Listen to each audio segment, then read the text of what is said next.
موجود ہے، کسی تعارف کے محتاج نہیں، چیف آف ساروان ہیں آپ نواب اسلم رحسانی صاحب، سابق وزیر اعلیٰ بلوچستان، موجودہ ممبر ہے صوبائی اسمبلی کی۔ السلام علیکم۔ وعلیکم السلام ورحمۃ اللہ۔ نواب صاحب، موجودہ کرونا وائرس کی وجہ سے پوری دنیا جس وقت جو کیفیت سے گزر رہی ہے، پاکستان بھی بدقسمتی سے اور بلوچستان میں بھی یہ آ چکا ہے اور اموات بھی آ رہے ہیں، کیا سمجھتے ہیں کرونا وائرس کے حوالے سے؟ سب سے پہلے تو میں سب کو میں کہوں گا، بھائیوں بہنوں سب کو میں کہوں گا کہ وہ ایک تو احتیاطی تدابیر وہ ضرور اختیار کریں۔ پھر وہ سوشل ڈسٹینسنگ کا بھی ہم نے دیکھا ہے کہ وہ بھی ایک مطلب اچھا فیکٹر ہے، تاکہ وہ لوگ ایک دوسرے سے دور رہیں، تاکہ وہ یعنی وائرسز کمیونیکیٹ نہ ہو۔ اور یہ جو ہم دیکھتے ہیں جو آج ہوا ہے، اس کو تو میں ایک بایولوجیکل وارفیئر کا میں تیسرا جنگ عظیم میں کہتا ہوں، اور میں یہ بھی کہتا ہوں کہ کسی خفیہ قوت نے اس وائرس کو ریلیز کیا ہے، اور میں سمجھتا ہوں کہ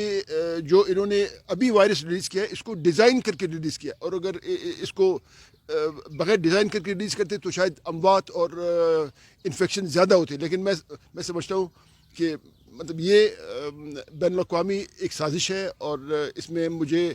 کوئی اچھائی نظر نہیں آتی، اور جس نے بھی کیا ہے۔ اچھا، دوسری اہم بات یہ ہے کہ پہلے تو اللہ تعالیٰ سے دعا کرتے ہیں کہ یہ وبا اور یہ آفت یہ ہم سب سے ٹل جائے، کیونکہ ہمارے سیاست پہ بھی یہ اثر انداز ہو رہا ہے، ہمارے قبائلی نظام پہ بھی اثر انداز ہو رہا ہے، ہمارے معیشت پہ بھی اثر انداز ہو رہا ہے۔ لیکن ان سب کو ایک طرف رکھتے ہوئے میں یہ کہوں گا کہ ایک بین الاقوامی ایک کمیشن تشکیل دیا جائے، تاکہ اس مسئلے میں وہ تحقیقات کریں کہ یہ چاہے آیا یا امریکہ، کیونکہ کہتے ہیں کہ یہ وائرس بنا تھا، اس